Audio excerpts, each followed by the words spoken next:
ఇటీవల విడుదలైన దేవర చుట్టమల్లె పాటపై ఎంతలా ట్రోలింగ్ జరిగిందో అందరికీ తెలిసిందే.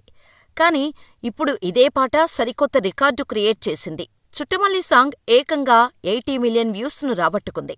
లిరికల్ సాంగ్స్ వ్యూస్ పరంగా అత్యధిక వ్యూస్ సాధించి రెండో స్థానంలో ఈ సాంగ్ నిలిచింది. ఇక ఫాస్టెస్ట్ 50 మిలియన్ వ్యూస్ను రాబట్టిన లిరికల్ సాంగ్స్ లిస్టులో తొలి స్థానం దళపతి విజయ్ నటించిన బీస్ట్ సినిమాలోని హలమతి హబీబో సాంగుకు దక్కింది. 4 రోజుల్లోనే ఈ పాట 50 మిలియన్ల వ్యూస్ ని రాబట్టుకోవటం విశేషం. ఆ తర్వాత స్థానంలో దేవరా నుంచి చుట్టమల్లె సాంగ్ నిలిచింది. ఇది 6 రోజుల్లో ఈ మ్యాజిక్ ఫిగర్ ని క్రాస్ చేసింది. అయితే సాంగ్ రిలీజ్ అయిన రోజు దారుణమైన ట్రోలింగ్ కు గురైంది Chuttamalle song. Sri Lankan musician song లోని మ్యూజిక్ మక్కీకి మక్కీ దింపేసినట్టు వీడియోలను జతచేస్తూ సోషల్ మీడియాలో ట్రోలర్స్ హంగామా సృష్టించారు. వాటన్నిటినీ దాటి చుట్టమల్లె సాంగ్ అత్యధిక వ్యూస్ రాబట్టింది. ఇక 3వ స్థానంలో పుష్ప ది రైస్ చిత్రం నుంచి ఊ అంటావా మామా సాంగ్ 9 రోజుల్లో 50 మిలియన్ వ్యూస్ మార్కును దాటింది. ఎన్టీఆర్, కొరటాల శివ కాంబోలో రూపొందుతున్న దేవర 2 భాగాలుగా తెరకెక్కుతోంది. దేవర పార్ట్ 1 సెప్టెంబర్ 27న రిలీజ్ కానుంది. సైఫ్ అలీ ఖాన్ ప్రతినాయకుడి పాత్రలో నటిస్తున్న ఈ మూవీకి